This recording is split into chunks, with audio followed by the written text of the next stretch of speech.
La toute première édition du festival alimentaire s'est déroulée du 25 au 27 mars 2021 à Ouagadougou. Plusieurs activités ont été menées sur divers sites. Le dernier jour a été consacré à un forum sur le foncier, l'agroécologie et la souveraineté alimentaire. Comme il fallait s'y attendre, les échanges ont été houleux, ce qui dénote, selon l'un des panélistes, de l'intérêt que suscite la problématique du foncier au Burkina Faso. C'est très animé, très participatif et nous avons une très bonne impression de cette conférence-là, de ce débat-là, parce que ça prouve qu'il y a de l'intérêt dans la question foncière comme d'habitude et que les acteurs qui ont été réunis ont véritablement envie de comprendre qu'est-ce que le foncier, quels sont les problèmes autour de la question foncière, quels sont les enjeux, quels sont les acteurs en jeu. Et cela augure d'une belle perspective parce que pour bien agir, il faut d'abord bien connaître. Donc nous pensons qu'il y avait une bonne envie de connaître la question, la matière, pour bien agir là-dessus plus tard. Pour les participants, ce problème nécessite d'être pris au sérieux. De ce fait, ils interpellent l'État. Nous avons retenu des échanges sur le foncier, que c'est une thématique assez intéressante et assez passionnée, qui suscite beaucoup de débats. Et jusque-là, les positions ne sont pas suffisamment tranchées et qu'il y a quand même matière encore à intervenir pour donner plus de possibilités aux producteurs de pouvoir s'installer durablement sur cette terre, de l'exploiter et donc de pouvoir la céder aussi aux générations futures. Ce festival qui convoque sur le plateau du débat des sujets sensibles comme celui du foncier, la transhumance, l'espace agricole est bien apprécié par les spécialistes de ces différents domaines. Et j'ai véritablement été très agréablement surpris de savoir qu'il y a une telle initiative qui, de mon point de vue, aide à combler les gaps qu'il y a au niveau des autres cadres et des autres tribunes et d'échanges, d'expression sur la question de l'agroécologie, sur la question de la souveraineté alimentaire, sur les questions comme la question foncière. Et c'est véritablement un espace qu'il aurait fallu créer et bravo et félicitations à ceux qui y ont pensé et nous souhaitons bon vent au festival. Après le forum à l'espace culturel Gambidi, les festivaliers ont effectué dans l'après-midi une visite guidée à la ferme agroécologie de l'association Yelmani située à Lumbila. Ici, qu'est-ce qu'on retrouve? On retrouve un site agroécologique avec des planches, l'association des cultures, comme on le fait en agroécologie. On retrouve différentes sortes de planches aussi, des hors-sols, des planches classiques. Et c'est surtout ça. Hein. Et aussi la compostière, comment on fait du compost, le compost de 60 jours. Mais ce qui est plus intéressant, c'est vraiment l'association des cultures. Parce que quand on le dit, là, on le voit de façon réelle, comment on associe plusieurs cultures pour en faire une production agroécologique. Quand vous voulez faire, par exemple, la production domestique pour manger, est-ce qu'on a besoin avec ce que vous avez vu là, on a besoin d'avoir, je sais pas, des millions pour ça? On n'en a pas besoin. Si on a un peu de fumier, c'est parti. Sur une petite surface pour manger. On a vu les hors-sols qui sont là. C'est des petites surfaces sur lesquelles on peut produire. Ça demande quoi? Ça demande du fumier. Ça demande les produits de traitement qui sont quoi? C'est le gingembre, c'est du piment, c'est des feuilles de Nîmes ou la poudre des graines de Nîmes. C'est des choses comme ça. Donc je pense quand même que le Burkinabé moyen, si on ne veut pas le faire à grande échelle, parce que là c'est une autre question.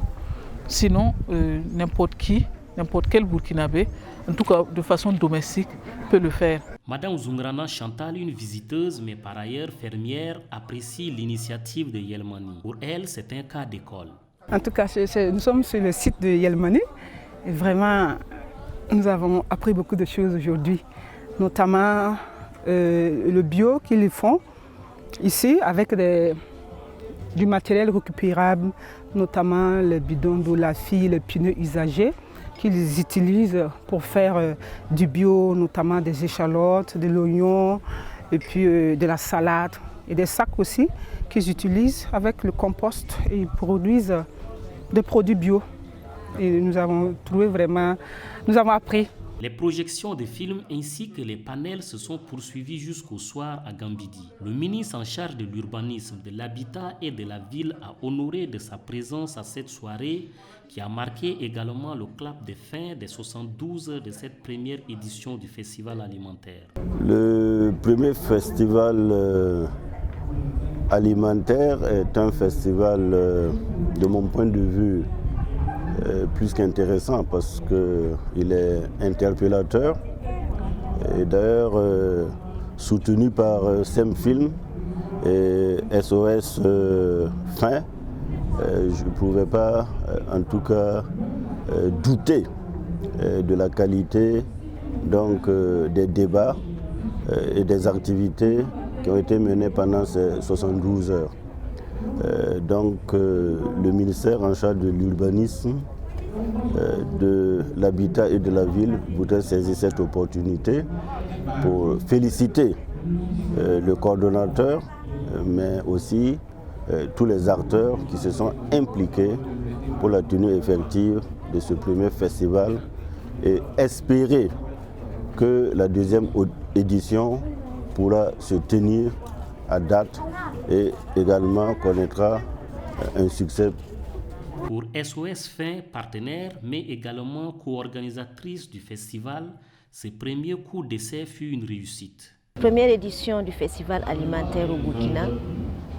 Dans l'ensemble, je peux dire que nous avons passé 72 heures de réflexion, d'échange sur des problématiques d'actualité qui ont permis de sensibiliser le large public sur ces questions.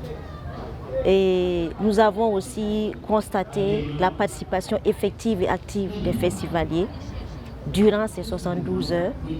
Et aujourd'hui, nous constatons que l'objectif vraiment visé par ce festival, qui était d'informer, de sensibiliser chacun et chacune sur ces thématiques est atteint.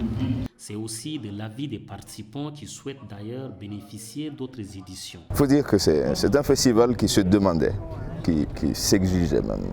C'est-à-dire que nous avions le devoir de penser à une chose comme ça. Et fort heureusement, nous avons des dialogues, Ménez et beaucoup d'autres personnes de SEMFilm et puis de Ciné Droit Libre qui pensent régulièrement à des thématiques qui sont liées aux droits humains, aux droits à la terre, aux droits à la vie.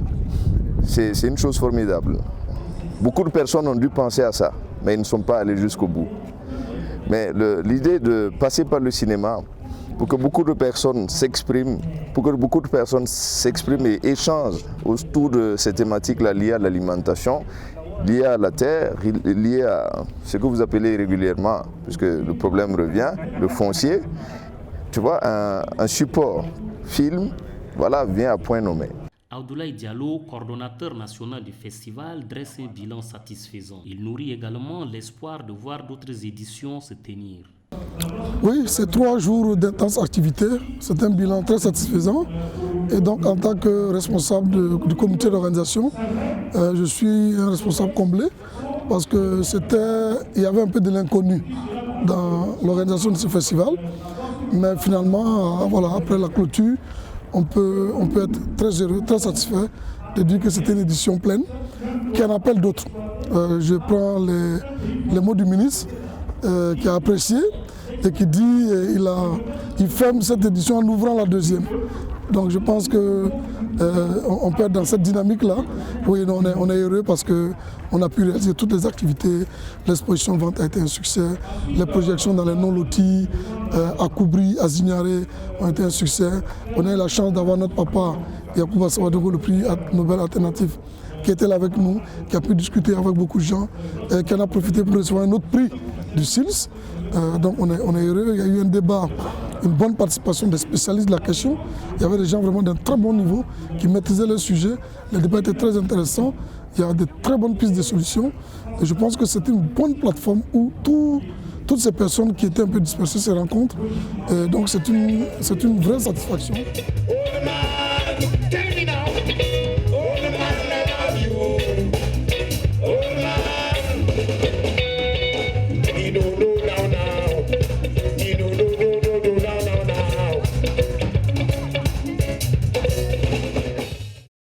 Droit Libre TV, la web télé 100% droits humains, 100% liberté d'expression.